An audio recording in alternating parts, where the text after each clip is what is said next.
कर्मों का फल अगली पीढ़ी को भी मिलता है। यह विचार बताता है कि हमारे अच्छे या बुरे कर्मों का असर सिर्फ हमारे जीवन पर ही नहीं, बल्कि हमारी आने वाली संतानों पर भी पड़ता है। जो कर्म हम आज करते हैं, उनका परिणाम भविष्य में हमारी अगली पीढ़ियों को भुगतना पड़ सकता है। इसलिए यह समझना जरूरी है कि हमारे कर्म न केवल हमारे लिए, बल्कि हमारी पीढ़ियों के भविष्य के लिए भी महत्वपूर्ण होते हैं। तो नमस्ते दोस्तों, आपका हमारे चैनल पर दिल से स्वागत है। तो समय न गवाते हुए वीडियो को शुरू करते हैं।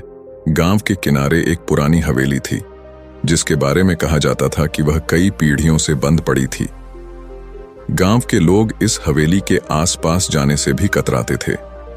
बच्चे उसे देखकर डरते और बुजुर्ग उसे अपने बुरे कर्मों का परिणाम बताते थे। लेकिन इस हवेली की कहानी सिर्फ डराने वाली नहीं थी, बल्कि इसमें कर्मों का फल और पीढ़ियों तक उसकी धरोहर का अटूट रिश्ता छिपा था। सालों पहले उस हवेली में रघुनाथ नाम का एक जमींदार रहता था। रघुनाथ अत्यधिक अमीर और ताकतवर था, लेकिन उसके दिल में दया का कोई स्थान नहीं था। वह गरीबों और मजदूरों का शोषण करता और अपनी दौलत को बढ़ाने के लिए किसी भी हद तक जाने को तैयार रहता। वह अपने कर्मों के फल की परवाह नहीं करता था। वह मानता था कि पैसा ही सब कुछ है और शक्ति के आगे सब कुछ झुक जाता है। गांव के लोग उसके अत्याचारों से परेशान थे, लेकिन वे कुछ कर नहीं पाते थे, क्योंकि रघुनाथ का प्रभाव बहुत बड़ा था। एक दिन गांव में एक बूढ़ा भिखारी आया। उसने रघुनाथ से कुछ खाने को मांगा, लेकिन रघुनाथ ने उसे अपमानित किया और धक्के देकर हवेली से बाहर निकाल दिया। बूढ़े ने कांपते हाथों से उठकर आसमान की तरफ देखा और कहा, तेरा समय भी आएगा। आज जो तू बो रहा है, वह तेरी अगली पीढ़ी को काटना पड़ेगा। रघुनाथ ने उस बूढ़े की बातों को हंसी में टाल दिया, लेकिन यह कोई साधारण बद्दुआ नहीं थी। वह भिखारी वास्तव में एक सिद्ध योगी था, जो लोगों को उनके कर्मों का फल समझाने के लिए अलग अलग रूपों में घूमता था। उस दिन के बाद से रघुनाथ की हवेली में अजीब घटनाएं घटने लगीं। रघुनाथ के बेटे विवेक अपने पिता से बिल्कुल अलग था। उसे गरीबों से सहानुभूति थी और वह अपने पिता की तरह निर्दयी नहीं था, लेकिन वह भी अपने पिता के कर्मों के परिणाम से बच नहीं सका। जब रघुनाथ की मृत्यु हुई तो विवेक ने सारी जिम्मेदारियां संभाली।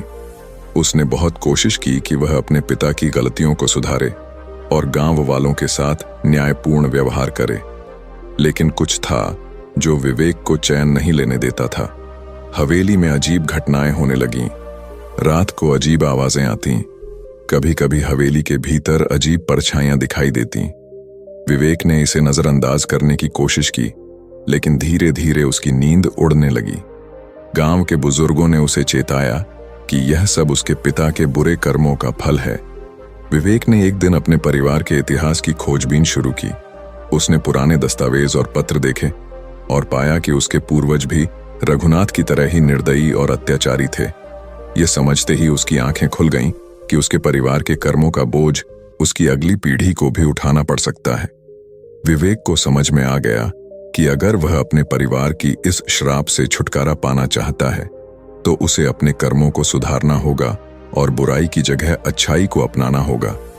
उसने हवेली के सारे धन को गांव के गरीबों में बांट दिया और अपने जीवन को सेवा और परोपकार में लगा दिया। समय के साथ विवेक ने अपने कर्मों को सुधारने के लिए कड़ी मेहनत की। उसने न केवल अपनी जीवन शैली बदली, बल्कि अपने बच्चों को भी यही सिखाया कि अच्छे कर्म ही सच्चा धन है। उसने गांव में स्कूल खोले, गरीबों के लिए अस्पताल बनवाए और अपने पिता के सारे अन्यायों का प्रायश्चित किया। धीरे धीरे हवेली में होने वाली अजीब घटनाएं कम होने लगीं और लोगों ने यह मान लिया कि रघुनाथ के बुरे कर्मों का फल अब समाप्त हो गया है। लेकिन विवेक को यह समझ में आ गया था कि कर्मों का चक्र कभी खत्म नहीं होता। हर व्यक्ति को अपने कर्मों का फल भुगतना पड़ता है, चाहे वह वर्तमान जीवन में हो या आने वाली पीढ़ी में। विवेक के बेटे आकाश अपने पिता के आदर्शों पर चलते हुए बड़ा हुआ। उसने अपने दादा की तरह बुरे कर्म नहीं किए और समाज सेवा को अपना धर्म माना, लेकिन उसे यह सिखाया गया था कि वह कभी भी अपने कर्मों को हल्के में न ले। आकाश ने एक दिन अपने दोस्तों से कहा, हमारे कर्म हमारे साथ रहते हैं, जो हम आज करेंगे वही कल हमारी संतानें भुगतेंगी। हमें हमेशा याद रखना चाहिए कि अच्छा करना हमारे हाथ में है, लेकिन बुरा करने का परिणाम हमें या हमारी अगली पीढ़ी को भुगतना पड़ेगा। यह कहानी कर्मों की धरोहर और पीढ़ियों पर उनके प्रभाव की एक अद्भुत मिसाल है। रघुनाथ के बुरे कर्मों का असर उसकी अगली पीढ़ी पर पड़ा, लेकिन विवेक ने अपने अच्छे कर्मों से उसे सुधारने की कोशिश की। यह बताता है कि हमारे कर्मों का फल सिर्फ हमें ही नहीं, बल्कि हमारी आने वाली पीढ़ियों को भी भुगतना पड़ता है। इसलिए हमें यह सुनिश्चित करना चाहिए कि हम हमेशा अच्छे कर्म करें, क्योंकि वे ही हमारी पीढ़ियों के लिए सच्ची धरोहर होंगे। तो दोस्तों, ये वीडियो आपको कैसी लगी? अगर ये वीडियो आपको थोड़ी भी पसंद आई हो तो वीडियो को लाइक और चैनल को सब्सक्राइब जरूर कर देना। तो मिलते हैं अगली वीडियो में, तब तक के लिए धन्यवाद।